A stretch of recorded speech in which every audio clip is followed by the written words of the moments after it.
Yeah, well, grandparents came here, I don't know what, must have been in the late 1890s, somewhere around there. From what I can gather, they used to live in a house behind where the SGIO is in there. But the Hampson family used to live there, and then I think they had the other house down there where Pat Hampson lived, and also another house out Hampson Street off the near the cemetery. I think some of the Hampson family were connected with the early grave diggers, and Freddie May, that name is interconnected, married into the Hampsons and whatever. They were the monumental, some of the monumental ones that did the graves and whatever. And the Eversons, well, they were early time ones. That's my mother's family. They lived over north side, and my grandfather used to be what's the name, Bullocky, with the timber, with the bullock teams and that, with hauling the timber and that.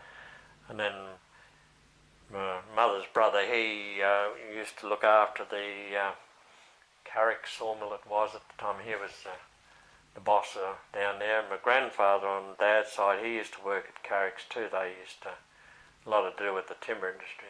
The sawmill was over north side, that was the burnt too. And I remember it got burnt down once, and the fire, whenever there was a fire, my grandfather was an auxiliary fireman. A lot of the Hampsons were. The Hampsons, the grandfather, he was, any of the photos have got him in there with his gold helmet on, his brass helmet on, and the grandfather, I've still got one of his whistles there. Whenever there was a fire, they'd have to ride their bush bike to wherever the fire was. I mean, the town was small enough in a way to see a blaze if it was big enough. They had bells stationed in different suburbs. They had one in Bus Street just down the road from our place, and I forget where the others were, but in each suburb I remember that one. And if ever there was a fire, they'd notify the one bloke that had the bell in his yard, and he'd ring the bell like ring, ring, ring, and then to let everybody, the auxiliary firemen, to let them know where to go, they'd have one for south. They'd go ding, ding, ding, ding, ding, and then ding, ding, ding, ding, ding, ding. Or if it was central, it was two, or one for central, two for south, three for west, or something like that. So anyone that was an auxiliary fireman hop on their bike, and to get out of the way, they had their whistles at that time, you know. The grandfather, he was a warden through the war. He had a white helmet with W on it, and he had a gas mask. The pipe band was well known for its contests it went to, and won a lot of championships and everything. But also at this time, the bands were all tied to the council in one way, that they'd go and appear on any public procession or any parades or anything up the street, and the council used to pay them a subsidy for the bands to help.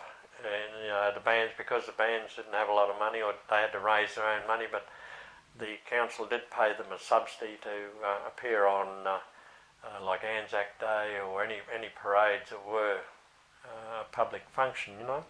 But the bigger thing than that was the Australia Day, January 26 processions. They were bigger than the Sugar Festival came in later on, and Anzac Day, of course, that was always a big one. But January 26, that procession was always a very big turnout. I remember one year, the pipe band, the Caledonian Association, in my backyard, we built a replica of Hinkler's plane.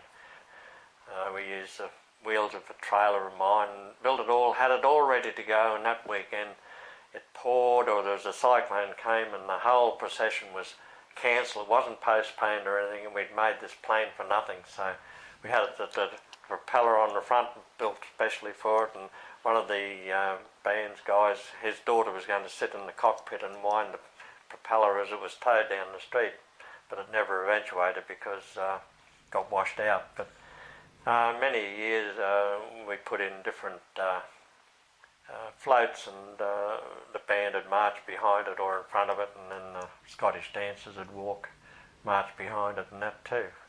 There was a lot of excursions on